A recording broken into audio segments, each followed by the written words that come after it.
कोलकाता से एक बड़ी और उम्मीद जगाने वाली खबर सामने आई है। 39 नंबर वार्ड के केला बागान स्थित डिग्गी मैदान अब बदलने जा रहा है। कोलकाता के दूसरा सबसे बड़ा ग्राउंड बनने की ओर। पार्क सर्कस मैदान के बाद इस ऐतिहासिक बदलाव के पहल और प्रस्ताव दिया है 39 नंबर वार्ड के काउंसिलर मोहम्मद जसीमुद्दीन ने, जिन्होंने मार्क्विस स्क्वायर ग्राउंड यानी डिग्गी मैदान को एक मल्टी फैसिलिटी ग्राउंड में तब्दील करने का विजन पेश किया है। और ये सिर्फ एक वादा नहीं बल्कि जमीन पर उतरने जा रहा है एक ग्रैंड मास्टर प्लान, जिसकी अनुमानित लागत है करीब 100 करोड़ रुपए। काउंसिलर जसीमुद्दीन ने इस प्रोजेक्ट का पूरा साइट प्लान खुद सार्वजनिक किया है, जिसमें शामिल है indoor sports complex, women wellness park, children play zone, rooftop cafe and garden, community hall, satellite health centre और बहुत कुछ। इस प्रोजेक्ट का मकसद सिर्फ सौंदर्यीकरण नहीं बल्कि सामाजिक, सांस्कृतिक और खेलकूद गतिविधियों को एक नई जमीन देना है। काउंसिलर मोहम्मद जसीमुद्दीन ने ये पहल कोलकाता म्युनिसिपल कॉरपोरेशन के सामने पेश की और उन्होंने ये सुनिश्चित किया है कि ये प्रोजेक्ट हर वर्ग, बुजुर्गों से लेकर युवाओं तक के लिए एक बेहतरीन अनुभव बने। लेकिन इस बदलाव के बीच कुछ चिंताएं भी सामने आई। स्थानीय लोगों को डर है कि वाटर रिजर्वियर के निर्माण से मैदान छोटा हो जाएगा, ईद की नमाज और बाकी सामाजिक गतिविधियों पर असर पड़ सकता है। कुछ युवाओं ने तो विरोध जताते हुए स्थापित किए गए खंभे तक उखाड़ फेंके। लोगों ने रिक्रिएशन कमेटी से भी शिकायत दर्ज कराई, लेकिन यहाँ एक जिम्मेदार नेता की तरह काउंसिलर मोहम्मद जसीमुद्दीन सामने आए। उन्होंने न सिर्फ लोगों के सवालों का जवाब दिया बल्कि खुद रिक्रिएशन कमेटी से बैठक की और प्रोजेक्ट का हर पहलू उन्हें विस्तार से समझाया। उनका साफ कहना है, डिग्गी मैदान किसी भी हालत में छोटा नहीं होगा। वाटर रिजर्वियर मैदान के एक कोने में बनेगा। खेल और इबादत दोनों पहले की तरह जारी रहेंगे। खेल की जगह पहले से बड़ी की गई है और फीफा रेफरी कमेटी की इसकी मंजूरी भी मिल चुकी है। ईद की नमाज पर कभी कोई पाबंदी नहीं लगेगी, इंशाअल्लाह कयामत तक नहीं। रिक्रिएशन कमेटी ने भी काउंसिलर की बातों पर भरोसा जताया है और इस प्रोजेक्ट को ग्रीन सिग्नल दे दिया है। अब 39 नंबर वार्ड के डिग्गी मैदान सिर्फ एक मैदान नहीं रहेगा, ये बनेगा कोलकाता की नई पहचान, जहां खेल, सुकून, संस्कृति और स्वास्थ्य सब एक साथ सांस लेंगे। और इस पूरे ऐतिहासिक प्रोजेक्ट के पीछे है एक दूरदर्शी सोच, एक युवा, जिम्मेदार और विजनरी नेता, काउंसिलर मोहम्मद जसीमुद्दीन, जिन्होंने न सिर्फ प्रस्ताव दिया बल्कि इसे जमीनी हकीकत में बदलने का साहस और समझदारी भी दिखाई। डिग्गी मैदान अब बनेगा मिसाल कोलकाता के दिल में। सवाल आपने किया, तीनों सवाल का जवाब मैं दे रहा हूँ एक एक करके। नंबर 1, मैदान छोटा नहीं हो रहा है, आपने सुन लिया। मैदान चिल्ड्रेन और लेडीज पार्क का जो रेलिंग था, जो या बाउंड्री था, वो बाउंड्री से लेकर के यहाँ जो हमारा पीच का रास्ता था, वो जो रास्ता को फाड़ी और महमूद साहब का घर का सामने में जो पीच था, वो पीच को हम नापे थे 80 मीटर हो रहा था, 80 मीटर्स। अभी वो हो जाएगा 95.55 मीटर, यानी कि 15.5 मीटर वो बढ़ गया लंबाई में। ठीक है, चौड़ाई जैसा है वैसा ही है। तो आपने यहाँ सुना है रिक्रिएशन कमेटी का जो डिमांड्स था, जिन्होंने चीफ मिनिस्टर को चिट्ठी दिया, मेयर साहब को चिट्ठी दिया, उनके चिट्ठी के अनुसार हम लोगों ने कोशिश किया बार बार करके, हम लोगों ने डिपार्टमेंट से बात करके जो 80 मीटर था उसको हम लोगों ने 95 मीटर करके और बड़ा कर दिया। एक नंबर बात क्लियर, मैदान छोटा नहीं हो रहा है। और मैंने आपसे दावा किया है कि कलकत्ता में पार्क सर्कस मैदान जो ओपन है, रोड के ऊपर है, बस्तियों के अंदर, कलकत्ता में बस्तियों के अंदर अगर इतना बड़ा मैदान 95 बाई 96 मीटर, और अगर आप फुट में देखेंगे तो 313 बाई 303 फुट, 303 फुट ये जो है, ये आप कलकत्ता में पार्क सर्कस मैदान के बाद कहीं भी आप नहीं दिखा सकते, इतना बड़ा मैदान है। इसमें फीफा का कहना है कि आईफए का खेला बहुत बढ़िया से हो जाएगा और बहुत बढ़िया से खेला हो जाएगा। इसके अलावा भी जगह बचेगा, यानी कि जो मैदान वो लोग एक मैदान मांग रहे थे, हम लोग 1.5 मैदान दे दिया, 1.5 मैदान दे दिया। इस बात को आपको ध्यान में रखना पड़ेगा। एक्सपर्ट लोग हैं यहाँ पर। आज हमारी रिक्रिएशन कमेटी में सब लोग एक मत हुए हैं कि अगर हमको जितना बड़ा मैदान चाहिए था वो मैदान मिल रहा है। और दूसरा बात आपने कहा कि नमाजें, तो मैं आपको बता दूं कि नमाज जो वहाँ सदियों से लोग पढ़ते हैं, 1500-2000 लोग नमाज़ पढ़ते हैं ईद उल फित्र का, ईद उल अज़हा का। अगर अभी कोई बोलेगा 50,000 पढ़ते हैं, तो आप आके ईद उल अज़हा में आप लोग मीडिया को मैं दावत दे रहा हूँ कि आप आ करके गिनती कर लीजिए। और बकरीद में तो ऐसी कम हो जाता है, ईद में भी आ जाइए, ईद में भी गिनती कर लीजिए कितने लोग नमाज़ पढ़ते हैं। 1500-2000 लोग नमाज़ पढ़ते हैं। और ये जो जगह है 317 फुट बाई 303 फुट, इसमें 10,000 लोग नमाज़ पढ़ सकते हैं, 10,000 लोग नमाज़ पढ़ सकते हैं। हो गया बात आपका बात। तीसरा बात है कि जैसे 12 साल हम लोग का मैदान वो कॉलेज स्ट्रीट मार्केट के लिए बंद पड़ा, तो मैं ये कमिटमेंट करता हूँ कि ये जो मैदान जो हम लोग बाउंड्री कर देंगे, बाउंड्री करके आपको दे देंगे 95 metre by 96 metre, 317 foot by 303 foot, ये जो मैदान दे देंगे, एक दिन के लिए भी खेल या मैदान बंद नहीं होगा। रिजर्वर का काम रिजर्वर में होगा, कम्युनिटी का हॉल का काम कम्युनिटी हॉल में होते रहेगा, ई कोना में पवेलियन का काम बनता रहेगा, लेडीज़ और चिल्ड्रन पार्क का काम होता रहेगा। ये जो मैदान है इसके 4 गेट हैं, एक गेट और हम लोग बातचीत किया, एक तो गेट और बढ़ाएंगे, एक गेट हम लोग और बढ़ाएंगे। अभी 4 मौजूदा गेट है, एक गेट और बढ़ाएंगे, ये 6 गेट हो जाएगा। मदन मोहन थी कि एक गेट और करबो, तो मदन मोहन वर्मा इंस्टीट्यूट में भी एक गेट हम लोग करेंगे, और एक उड़िया पाड़ा का साइड में एक गेट करेंगे। तो 6, अभी 4 गेट है, 6 गेट कर देंगे बड़ा मैदान में जाने के लिए, ठीक है। और ये टोटल जो हम आपको बता रहे हैं ये बात कि ये जो देख रहे हैं जो हम लोग का वहाँ पवेलियन है, जो कोना में पवेलियन है, उसमें क्या फुटबॉल होता है? आप बताइए तो। अगर हम उसको G+3 बना रहे हैं, इसमें किसको आपत्ति क्या है? वो जो टीना का जो पवेलियन है, टीना टूट गया है, पानी चूता है, बैठने का लायक नहीं है, मीटिंग करने का लायक नहीं है। आज हम लोग यहाँ मीटिंग कर रहे हैं, बरसात में पानी चूता है, वहाँ पर कोई बनाने वाला नहीं है। और सबसे बड़ी बात आप बता रहे हैं, जो वो मैदान जो है जहाँ पर खेल की बात हो रही है, वो खेल का मैदान ही नहीं है, 20 फुट नीचे बालू है। जब बच्चे फुटबॉल खेलते तो बालू उड़ता है, आपको मालूम है?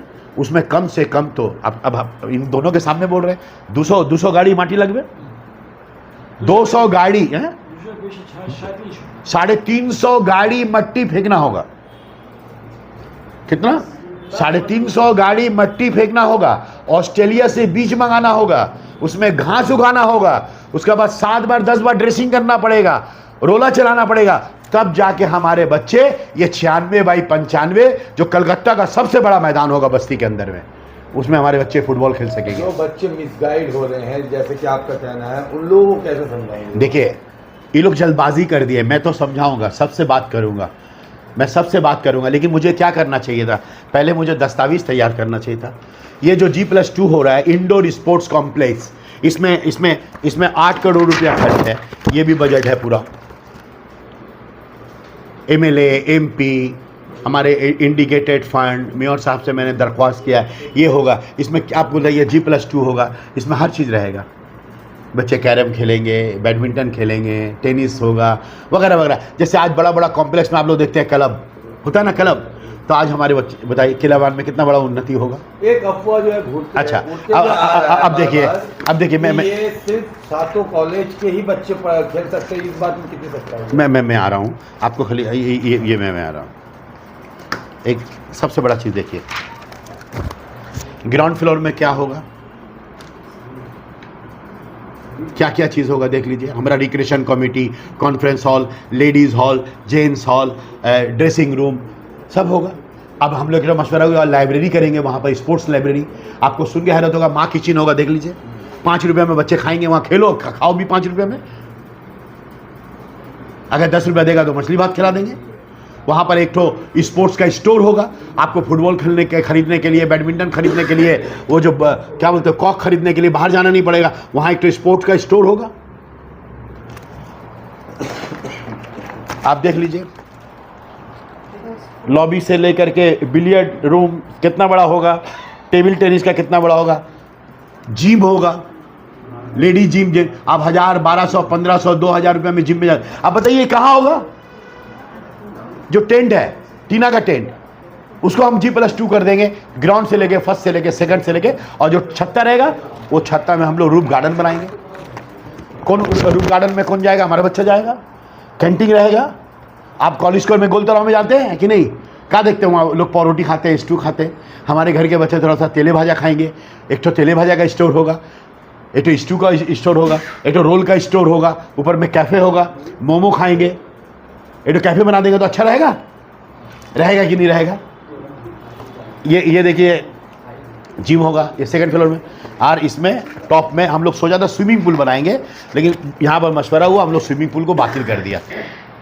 ये स्विमिंग पूल था, स्विमिंग पूल को हम लोग बातिल कर दिया, इसको हम लोग रूफ गार्डन कर देंगे ताकि गांच गचेरी रहेगा, ऊपर में जाके आराम करें। और मुख्तलिफ किस्म में हमारी घर की बच्ची, हमारी घर की औरत, केला बागान की औरतें, भिस्तीपाड़ा की, जलोडली की औरतें, यहाँ पर में बच्चे औरतें आएंगी। एक ऊपर में कैफ़े रहेगा अपने मोहल्ले के अंदर में,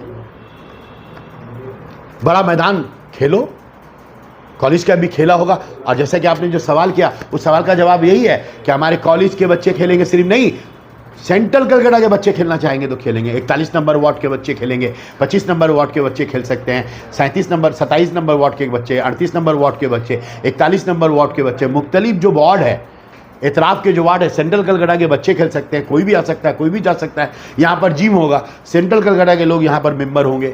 लेडीज़ का जिम का टाइम अलग होगा, जेंट्स का जिम का टाइम अलग होगा। जिम के लिए जो है स्टेट गवर्नमेंट का जो स्पोर्ट्स विभाग है, अरूप विश्वास जी का, उनसे हम अपील करके जो 30-40 लाख रुपये का जो जिम का जो सामान मिलता है वो मिल जाएगा। सुदीप बंदोपाध्याय जी ने अपने MP फंड से 1 करोड़ रुपया देने का बात किया है। MLA विवेक गुप्ता ने 50 लाख रुपये देने की बात की है। हमारा जो बोरो का इंडिकेटेड फंड है, उससे हम 1 करोड़ रुपया हासिल कर लेंगे। मोटा मोटी 3.5-4 करोड़ रुपया हासिल करके जो है मुख्तलिफ फंड से आ जाएगा। और मेयर फराद हकीम साहब ने कहा कि ठीक है, बाकी मेयर की हैसियत से हम देंगे। आज इंडोर स्पोर्ट्स वो मैदान में, बगैर मैदान को टच किए जो हमारा जो पवेलियन है, उसी का ऊपर में हमारा इंडोर स्पोर्ट्स।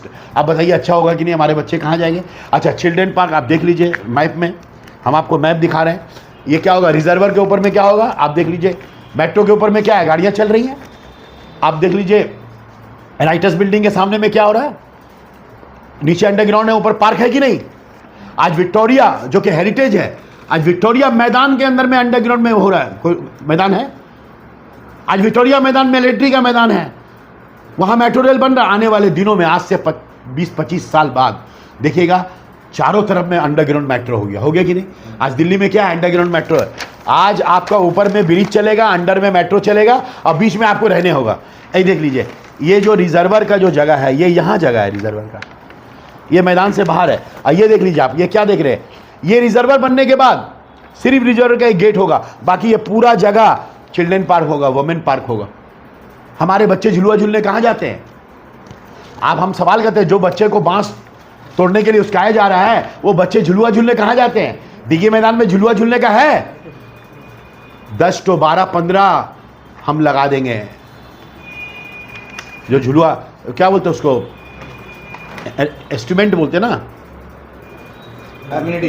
एम्यूनिटीज जो है, मेरा बच्चा ससरेगा, कोई झूलेगा, सब लगा हुआ था मेरा। अच्छा, एक सवाल देखिएगा, मुश्ताक साहब बहुत जोड़ करते हैं। जसीम भाई ने, काउंसलर साहब ने बोला मैदान तोड़ दिया। किस लिए तोड़ा? हम ये कुर्बानी किस लिए दिए? ये चिल्ड्रेन पार्क और जो लड़के, चिल्ड्रेन पार्क और वुमेन पार्क जो इतना शानदार बनाए थे, उसको तोड़ दिए। लेकिन साइड में गांच है, साइड में चेयर है, उसको हम तोड़ दिए। किस लिए तोड़े? ताकि हम मैदान को और 15 मीटर बढ़ा सके। और इसके ऊपर हम चिल्ड्रेन, रिजर्वर के ऊपर हम चिल्ड्रेन पार्क बनाएंगे, रिजर्वर के ऊपर में कम्युनिटी हॉल बनाएंगे, रिजर्वर के ऊपर में हम हेल्थ सेंटर करेंगे, रिजर्वर के ऊपर में उसको भी काम में लेंगे हम।